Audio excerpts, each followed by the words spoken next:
Hello and welcome to this short tutorial video showing you how to use my new Max application, the Drone Machine.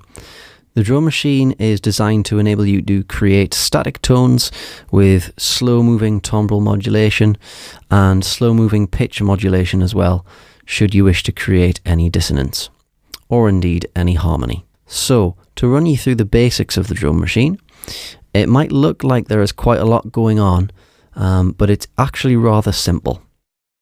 So there are four main sections in the oscillator section at the top. So we've got four sine wave oscillators, 1, 2, 3, 4 here, four sawtooth oscillators, four triangle wave oscillators, and four square wave oscillators. Each of the four sets of oscillators feeds into a mixer channel. So here's the mixer channel for the sine wave oscillators, and you can turn that channel on or off just by clicking this button. And likewise, the sawtooth, the triangle, the square wave, and the noise source all have their own mixer channel.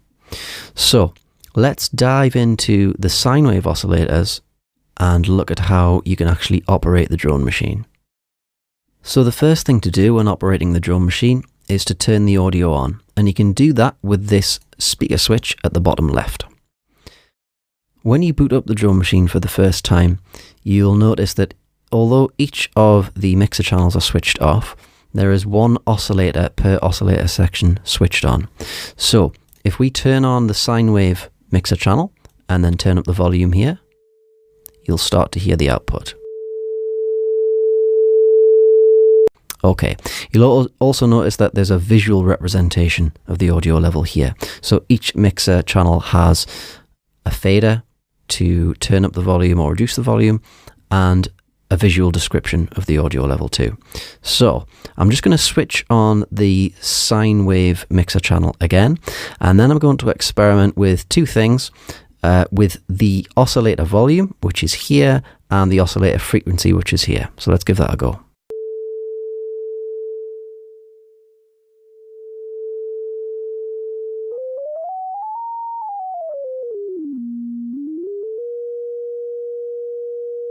So we've got control over the level of each oscillator and the frequency of each oscillator too. And you can do that on an oscillator by oscillator basis. As you see, they've all got their own volume controls or level controls, and they've all got their own frequency controls. Now, if I just click and move this frequency cutoff parameter here, it moves in relatively large steps. If I hold down Command, this is on a Mac keyboard I'm using today, but if you're using a Windows keyboard or a Windows system, that would be the control key for you. But I'm going to hold down Command, and if I now click and drag this control, I can move it in finer increments. Okay, let's just have a quick listen to that.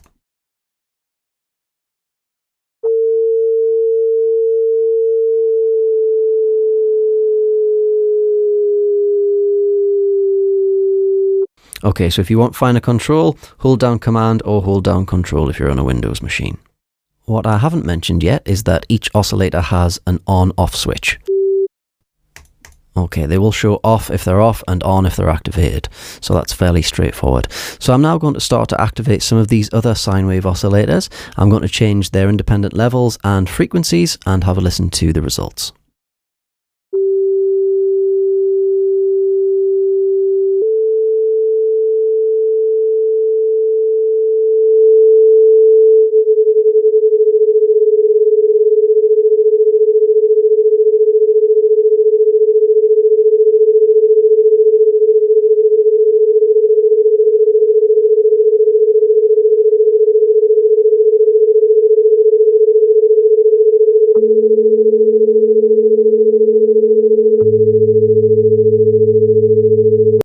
Okay, so some of you may have noticed there that in order to change the frequency of some of the oscillators, rather than clicking and moving this dial, I simply clicked on the dial and then typed in a value. So that's a quick way to jump to a given frequency if you wish. Now that we've set these oscillators to frequencies that we think sound relatively interesting, we can automate some movement in the frequency value if we want to. So I'm just going to do this with these first two oscillators. So I'm going to deactivate oscillators 3 and 4 for now. And we're going to look now at this LFO section, which is below the oscillator section. Now, it's fairly straightforward. Each LFO maps to the frequency parameter of each individual oscillator. And the two controls you have for the LFO section are the frequency. So you can think about that as the speed of the movement, and the amount. So how far is that movement? I.e., if the frequency is 440 Hertz and the amount is on 0, the value isn't going to move at all. If we move it up slightly, it's going to maybe perhaps move up to 450 Hertz and then down to 430. And if we move it up all the way, it's going to go way up high, maybe to 20,000 Hertz, and also a lot lower as well. So let's just have a look at how that actually works and a listen.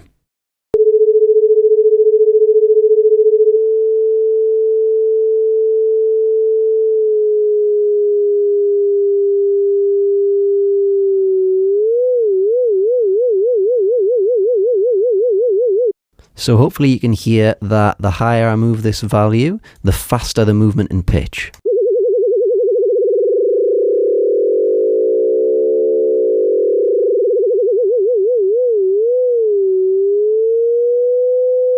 Okay, now the drone machine is actually designed, like I said at the beginning, for slow moving timbral modulation. But it's quite flexible, so you can also implement quite fast moving pitch modulation and timbral modulation as well. So what I'm going to do is just turn on the audio again so you can hear the differences between the high amount values and low amount values too.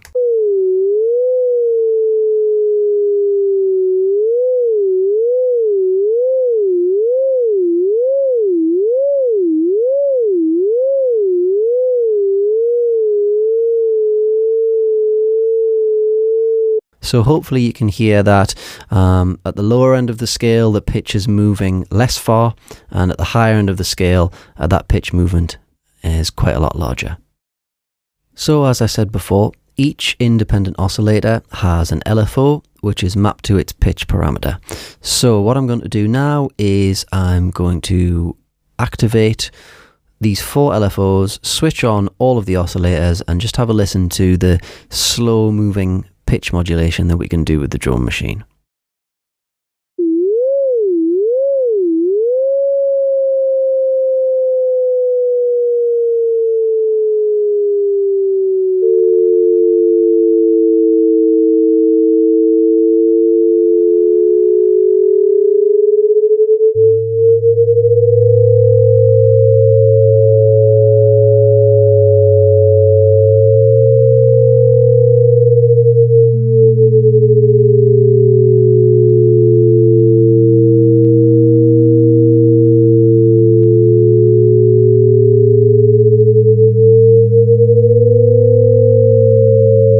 So you can hear that relatively quickly we can get some interesting tones out of the drone machine. Okay, so let's take a little bit more of an in-depth look at the mixer section, and for this I'm going to use the sawtooth oscillator section a little bit more. So I'm going to use this button to activate the sawtooth mixer channel and then fade up the level.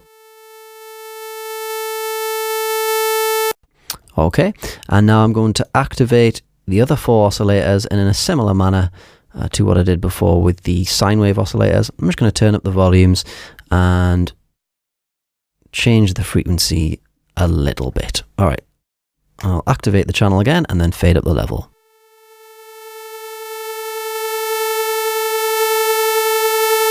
Okay, so what I'm interested in now is the filter section of each mixer channel. Now, the filter section of each mixer channel is exactly the same. All of the mixer channels are the same. You've got your activation switch, your level control, the audio meter, and then the filter section. So we'll just look at this one filter section of the sawtooth mixer channel, and that should tell you what to do with all of the other mixer channels as well. So each filter section has a low pass filter, which has a frequency cutoff control and a resonance control. You've also got a bypass switch if you want to bypass the filter altogether. There is also an LFO section, which we'll look at in a couple of minutes once we've looked at this basic filter section. So I'm going to switch on the Sawtooth mixer channel so we can hear the audio, and then I'm going to experiment with the frequency cutoff and the resonance controls.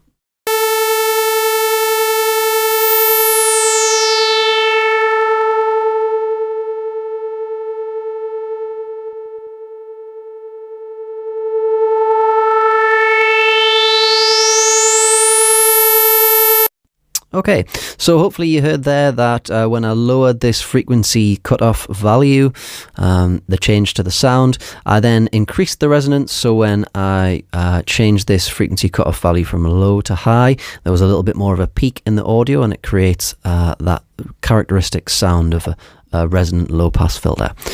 Just to show you the bypass switch as well while we're on. Okay, so at any time you can bypass the filter completely should you wish to. Now, in the same way that we can program in movement of the pitch with these LFO controls that we were using before, we can program in automated movement of this filter cutoff value using the filter LFO. So let's have a look at that.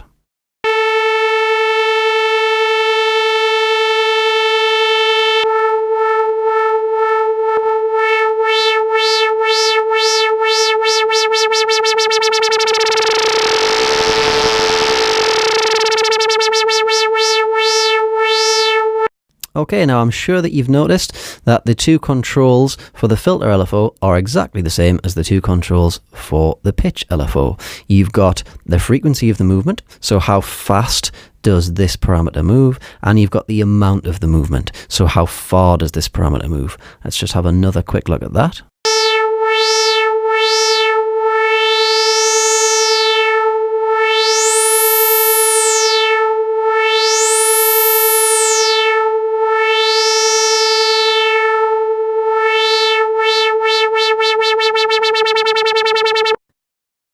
The one sound source I haven't mentioned yet is the noise source. The mixer channel for the noise source is over here on the far right. It doesn't need an oscillator section because it's one singular noise source. So let's activate the mixer channel now and listen to the noise.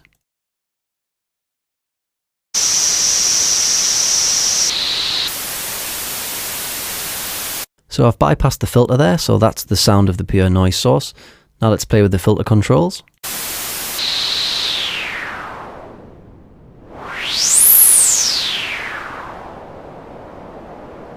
And the LFO controls.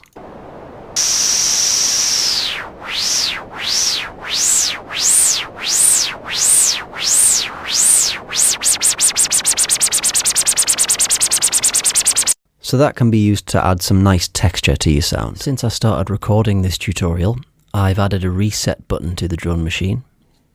If you press this orange reset values button at the top right, all of the values snap back to the default. I'm now going to create a sound that I like, combining all of the different types of oscillators together and the different types of modulation.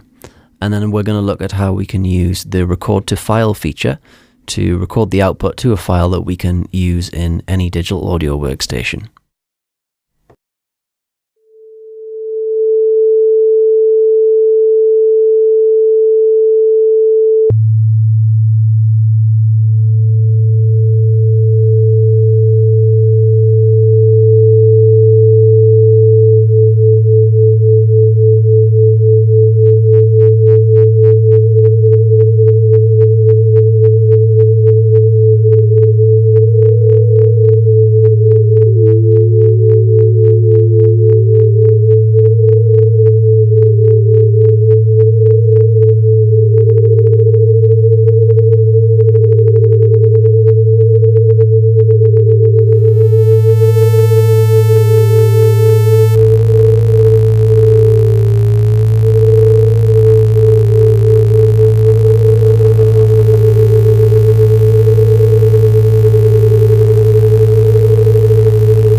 So I've created a sound that I like, and now I want to record the output of the drone machine to a sound file so I can import that file into any digital audio workstation and use it as the basis of a composition. First, what I'm going to do is I'm going to reactivate the audio using this switch here. I'm just going to check that the audio isn't going into the red and isn't distorting before I record the output.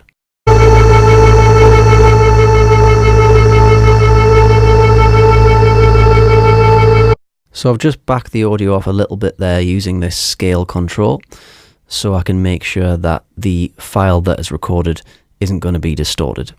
The next thing to do is to press this button that says Set File Name. We then see this dialog box, so we can choose a name. I'm just going to call it Test, and then find a location to which to save the file. I'm just going to put it in this Documents folder, and then hit Save. So now the file output feature is waiting for you to press this button that says Start Recording, at which point the duration control will start to move. You'll be able to see how many milliseconds you've been recording for, and once you've recorded for as long as you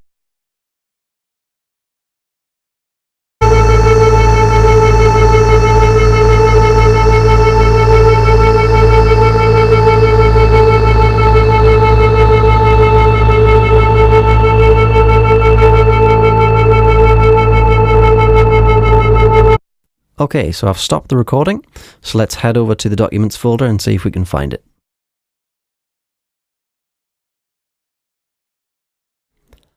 Okay, here's the Documents folder, and here